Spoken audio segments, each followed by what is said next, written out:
O relator da PEC das drogas do Senado, Efraim Filho, afirma que o texto deve ser analisado na Comissão de Constituição e Justiça na próxima quarta-feira, dia 13. Bruno Pinheiro já chega com mais detalhes, bastidores. Bruno está com bastante coisa hoje, viu? Ele anda tomando muito cafezinho aí com os parlamentares e a partir daí ele consegue descobrir esses meandros aí dos assuntos que estão rolando por lá. Então ele vai participar bastante aqui do 3 em 1. Agora, sobre a PEC das drogas, Bruno, o que aconteceu? Ao mesmo tempo em que o Supremo Tribunal Federal pede vista por meio do ministro Dias Toffoli, o Senado, então, que havia paralisado essa discussão, promete acelerá-la? Conta aí pra gente, bem-vindo. Evandro, e é sempre sem açúcar, viu? Ontem o Senado assistiu de camarote esse julgamento do STF, mas agora entra na luta de vez na semana que vem. Ótima semana a você, aos nossos analistas, a quem nos acompanha aqui na Jovem Pan. Sempre uma alegria, uma honra e uma satisfação. Um julgamento antigo que foi retomado após esse voto do ministro André Luiz de Mendonça. Ontem, inclusive, um dos ministros chegou a falar que isso é também de responsabilidade da Anvisa de responder o que é certo, o que não é, se existe uma legalidade no uso ou não, mas então o julgamento será retomado após esse intervalo que foi o pedido de vista. Isso foi uma luz de lamparina na noite de quem esperava uma resposta do Senado Federal. E aí o que vai acontecer? O relator, que é o senador Efraim, do União, líder da União no Senado Federal, inclusive, já deu um sinal de que houve uma reunião com o senador Alcolumbre, que é o atual presidente da CCJ, a Comissão de Constituição e Justiça. Na quarta-feira da semana que vem, isso será colocado em votação. Se conseguir um resultado, requerimento de urgência, inclusive, chega direto aqui no Senado em plenário essa votação e aí vão alcançar esse resultado. Eu ouvi hoje que o STF, claro que é também essa autorização, existe essa autonomia em julgar, mas o legislativo é aqui que acontece, então é aqui que é necessário ser resolvido. Hoje, um pouco mais cedo, o líder do governo no Senado Federal, o senador Jacques Wagner, até respondeu aos jornalistas que ele entende que será difícil fechar uma só ideia, que até mesmo aliados da ala governistas vão divergir da ideia do governo. Mas é necessário, sim, colocar isso em discussão no Senado Federal, o que vai acontecer na semana que vem. Vamos ver. Eu, pessoalmente, a gente não tem uma posição firmada de governo. Os partidos, evidentemente, cada um terá posição e a gente... Esse é o tipo de tema que não adianta querer unidade da base. Porque vai ter partido da base que vai defender uma coisa, outro partido vai defender outra. Então não sei se o governo terá uma posição de governo sobre esse tema ou se vai liberar para os partidos orientarem segundo as suas decisões. Evandro, eu já contei aqui na Jovem Pan recentemente que a oposição e aliados do governo, quando sentem que não vão conseguir emplacar uma vitória ou que a derrota será gigantesca, esmagadora, é melhor liberar os seus aliados e eles escolhem qual o caminho vão seguir. Então, se isso acontecer, é visto como um reconhecimento de que o Palácio do Planalto não conseguiria emplacar uma vitória nesse assunto. Do outro lado, líder da oposição, Rogério Marinho, chegou a falar que essa oposição, o que os senadores da oposição estão fazendo, essa articulação representa o sentimento da sociedade que está lá fora. Vamos ver. Sem que isso da nossa parte signifique nenhum desapreço à conduta da ação do Supremo Tribunal Federal, mas uma afirmação de que a sociedade representada pelo Senado da República e certamente convalidada pela Câmara dos Deputados, né, pensa diferente do que está sendo decidido, né, até agora pelo STF. Vamos aguardar a conclusão do julgamento. Evandro, então, está nas mãos de Alcolumbre, se vai aceitar inserir na agenda da semana que vem na Comissão de Constituição e Justiça ou não. Então, o pedido de vista vai servir para muita articulação durante esses 90 dias aqui dentro do Congresso Nacional. Evandro. Muito obrigado pelas informações, Bruno Pinheiro. Já conversamos mais, hein? O Senado agora aproveita esse vácuo deixado, então, pelo Supremo Tribunal Federal, que pela quarta vez pediu vista desse julgamento que está há anos em andamento por ali.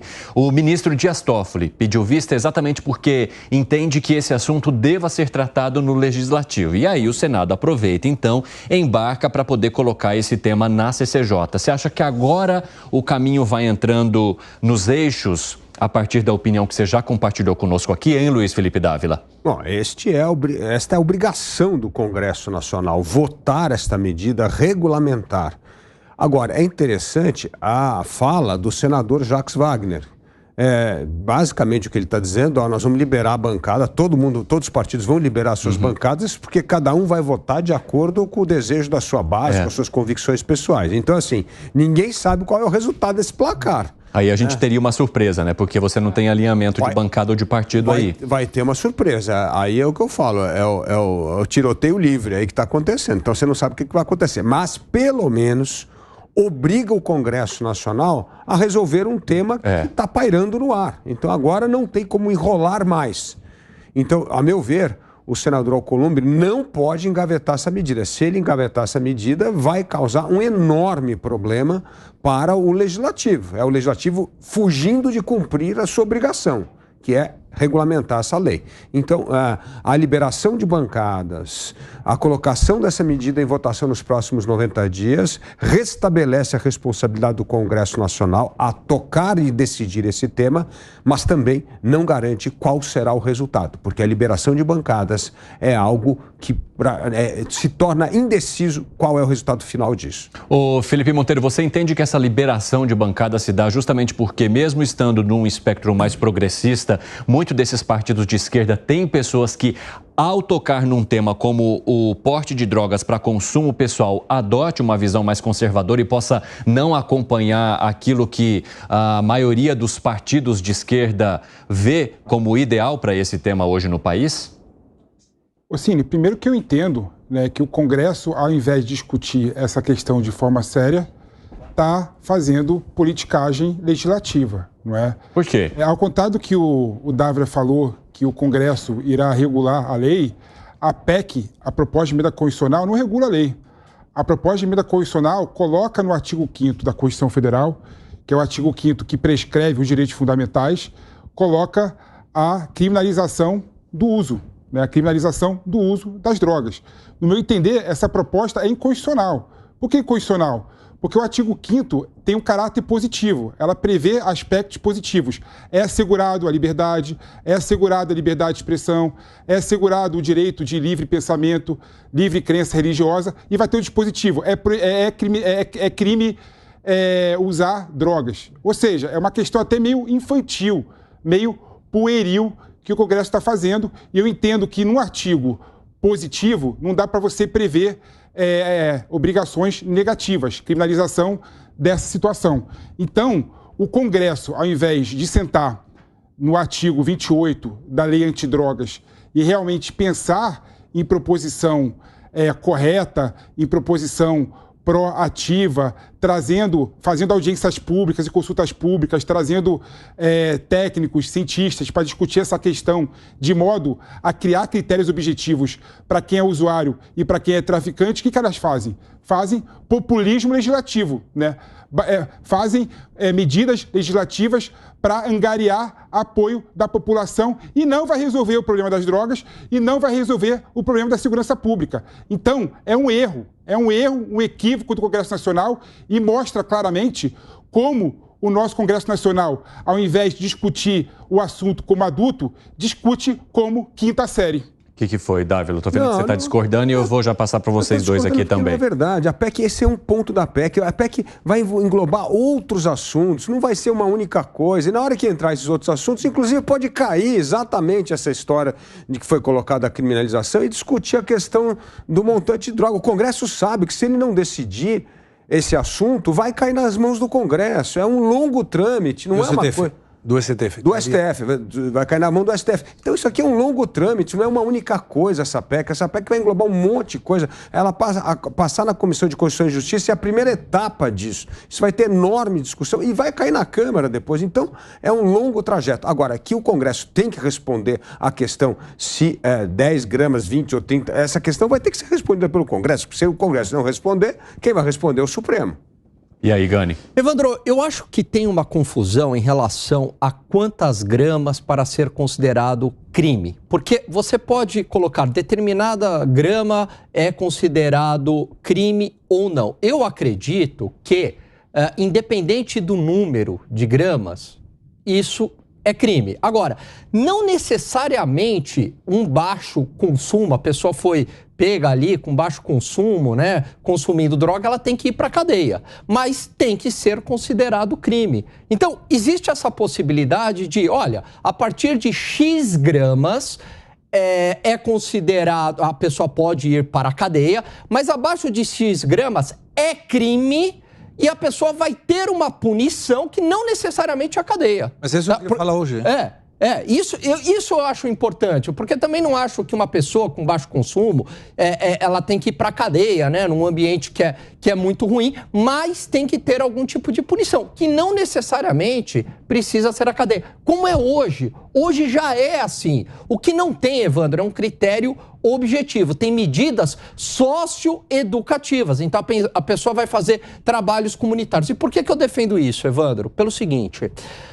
Há um estudo, um relatório ligado à ONU, do Conselho de Narcotráfico 2022, um relatório muito sério que mostra aonde houve descriminalização das drogas, ou seja, até X quantidades não é crime nenhum. O que acontece? Aumenta o consumo. Aumentando o consumo, há consequências para a sociedade. Aumenta acidente de trânsito, aumenta crimes contra o patrimônio público, algumas dessas pessoas se tornam viciadas e aumentam a criminalidade e aumenta problemas de saúde pública, como psicoses também, e a sociedade paga por isso.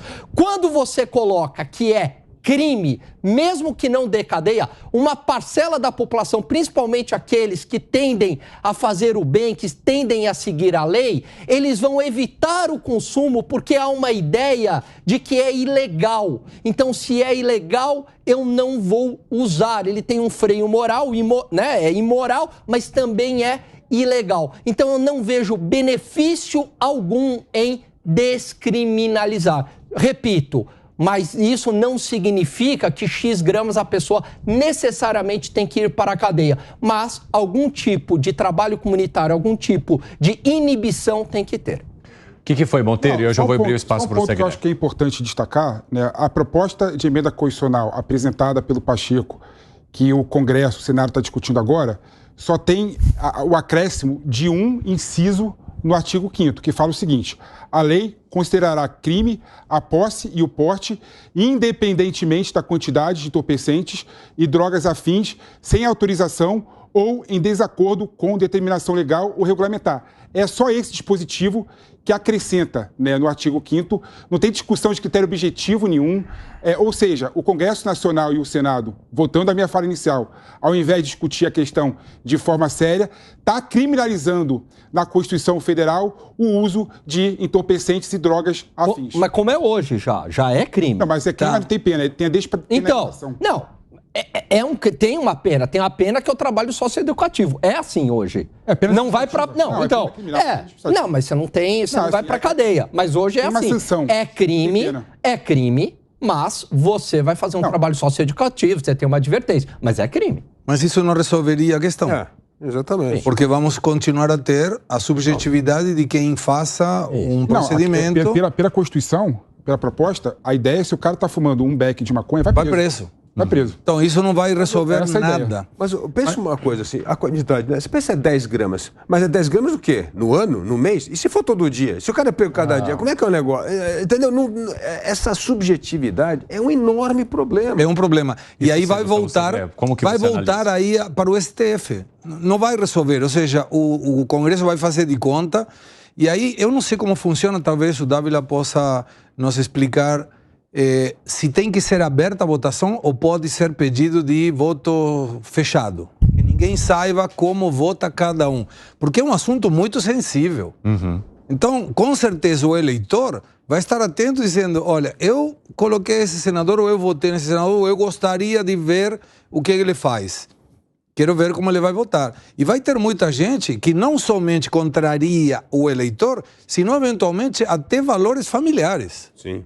Então, não é fácil para um senador, um deputado valores dizer... Si pá, por isso que a bancada abre, porque se ela dá uma orientação, ela está se posicionando. E ao se posicionar, ela coloca para os seus eleitores aquilo que ela pensa. Agora, quando você abre, você responsabiliza. Caso aquilo bata de uma maneira diferente para você, você responsabiliza aquele parlamentar e não um grupo como um todo. Agora, me parece que o STF, pegando a vista, através do ministro Toffoli, está mandando recado para o Congresso, dizendo, ó, se mexe, faça a sua parte, se você não fizer, você tem um prazo, se você não fizer, eu posso segurar até 90 dias. Se não fizer, porque aí depois do Congresso falar a sua proposta e aprovar e votar, enfim, aí o STF pode avaliar se essa é inconstitucional, se está de acordo com o que foi pleiteado com aquele preço que estava com 3 gramas, que foi o que propiciou esse assunto, e aí pode ou resolver ou atrapalhar mais. Hoje a bola está no Congresso. Ou o Congresso pega ou o Congresso devolve. Eu quero fazer uma observação aqui, porque nessa semana a gente acompanhou uma fala do presidente do Supremo Tribunal Federal, ministro Luiz Roberto Barroso, de que eles não estariam descriminalizando o uso de drogas, mas sim delimitando quais seriam as quantidades que diferem um usuário de um traficante. E à época eu lembro que você concordou com isso, Luiz Felipe Dávila. Você não entende, então, que essa discussão poderia ser feita pelo Legislativo, mas que, então, esse Legislativo encarasse de uma maneira mais técnica essa discussão e não apenas proibir ou permitir ou politizar de alguma maneira e simbolizar para a sociedade que parte desses parlamentares é conservadora e a outra parte é progressista, aumentando ainda mais a polarização em torno desse tema? A fala do Barroso está correta. Por quê? Porque o Congresso aprovou essa descriminalização. Isso está a lei aprovada pelo Congresso Nacional. O que o Congresso não fez foi regulamentar e definir exatamente a tal da quantidade. Então, assim, a lei fica incompleta, ou seja, ela fica arbitrária na mão do policial que prende a pessoa para definir aquilo. Então, tem que regulamentar a lei. Agora, então, por isso que eu falei que tá certo. Agora, o ponto é que o Congresso é conservador. Então, o que acontece? Agora, aparece uma PEC no Senado que praticamente quer retroagir uma decisão que já foi tomada pelo Congresso. Este é o problema. Agora, este é um ponto da emenda. Pode ser que isso caia imediatamente na votação e a gente vai tocar no ponto de quantas gramas é ou não é. E isso pode ter resistência do Congresso, sim. O Congresso pode achar que não é... Não, como colocar um cigarro, não sei o quê. E aí tem essa coisa, como eu falo, da recorrência. O que você faz? Pode 10 gramas. Bom, se o cara é pego com 10 gramas toda semana, a soma disso, é um critério muito complicado, porque você não tem algo objetivo para definir. Então, é um pouco quando liberou as drogas nesses lugares. O cara pode fumar todo dia. Tem regra que a pessoa pode fumar 2 dias, tem uma carteirinha lá. O ponto é o seguinte, se... dissermos aqui, abaixo de determinada grama, Evandro, não tem nenhum tipo de punição, isso é a legalização na prática, entendeu? E a legalização na prática, estou me amparando aqui em estudos na evidência internacional. Aumenta o consumo e não reduz a criminalidade. Não há nenhuma evidência da ONU. 2022, eu te mando. Aliás, tem 2 vinculados à ONU. Eu te mando. Você quer aqui o nome? Conselho de Narcotráfico, numa comissão criada pela ONU em 1961. Esse estudo, há especialistas analisando o tema, um estudo de 2022. Aliás, tem um excelente artigo do Deltan Dallagnol na Gazeta do Povo, citando 2 estudos da ONU. Tá lá, aumentou o consumo, não caiu a criminalidade. E te digo mais, Filipão, todos os países, olha como o Brasil está atrasado, todos os países que experimentaram a experiência da descriminalização das drogas estão revendo e voltando atrás. Portugal, Holanda, Uruguai. O Brasil está sempre à frente do atraso. Está sempre à frente do atraso, Filipão. Gani, vamos colocar a questão de forma séria, né? Discussão. Eu estou colocando. Primeiro que você que vem falar aqui. Todos os países não estão voltando atrás.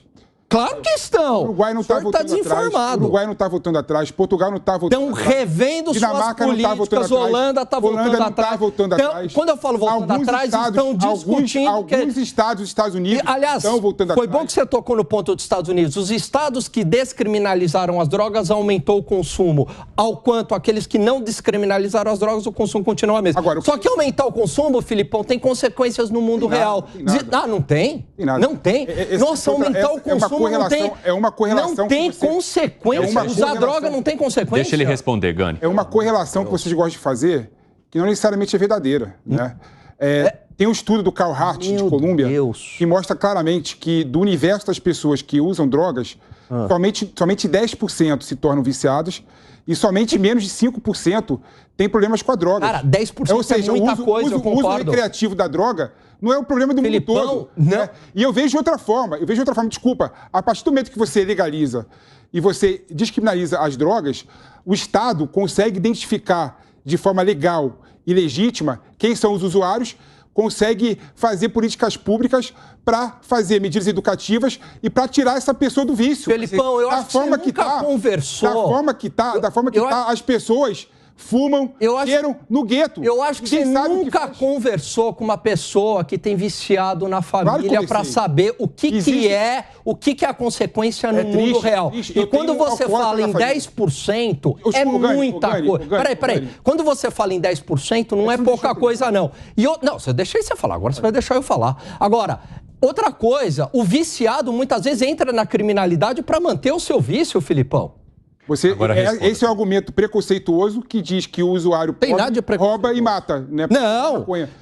Não é preconceituoso, é mundo real, ele é um escravo da droga, você que está numa bolha progressista. Deixa ele terminar de falar. Gani, escuta, presta atenção. Eu tenho alcoólatra na família. Né? Eu sei bem o que faz o vício na pessoa. Não é? E o álcool é a maior droga que tem no mundo. Né? A droga que mais vicia, a droga que mais causa problema. O açúcar, por exemplo, que é o mal do século XXI, também causa tanto problema quanto o álcool. Ou seja, droga por droga, tem várias que são legalizadas. Né? O que eu estou falando para você é o seguinte, a partir do momento que você consegue entender o problema, você tem como criar políticas públicas para endereçar esse problema.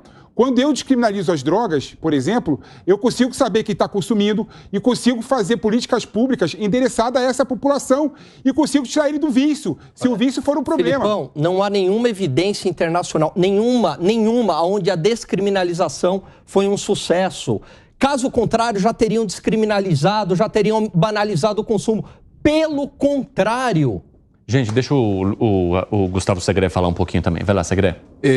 A descriminalização pode, como Felipe indica, identificar o usuário desde que a venda esteja legalizada também. E não como você vai identificar? Perguntando, levante a mão quem fuma. Não tem como.